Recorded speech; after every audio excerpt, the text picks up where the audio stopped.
নানুর ব্লক প্রাথমিক হাসপাতাল পরিষ্কারে হাত লাগালেন নানুরের বিজেপি নেতা কর্মীরা। দীর্ঘদিন ধরে নোংরা ও বেহাল অবস্থায় থাকা নানুর ব্লক প্রাথমিক স্বাস্থ্য কেন্দ্র পরিষ্কার পরিচ্ছন্ন করতে সোমবার সংশ্লিষ্ট হাসপাতাল চত্বরে হাজির হয়েছিলেন নানুরের ২ নম্বর মণ্ডলের শতাধিক বিজেপি কর্মীরা। ছিলেন বোলপুর সাংগঠনিক জেলার কিষাণ মোর্চার সহ সভাপতি গৌর মণ্ডল, বিজেপির নানুর ২ নম্বর মণ্ডল সম্পাদক অমিত প্রামাণিক সহ অন্যান্যরা। কিষাণ মোর্চার সহ সভাপতি গৌর মণ্ডল বলেন, কেন্দ্রীয় সরকারের স্বচ্ছ ভারত মিশনকে লক্ষ্য রেখে ও নানুর হাসপাতাল অপরিচ্ছন্ন দেখেই এদিন সাফাই অভিযানে নামেন বিজেপি কর্মী সমর্থকরা।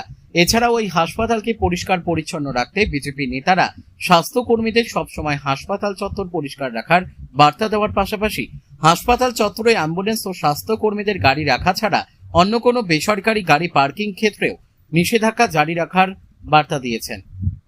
নানুর থেকে শুভদীপ গুইয়ের রিপোর্ট, বিগ নিউজ বাংলা।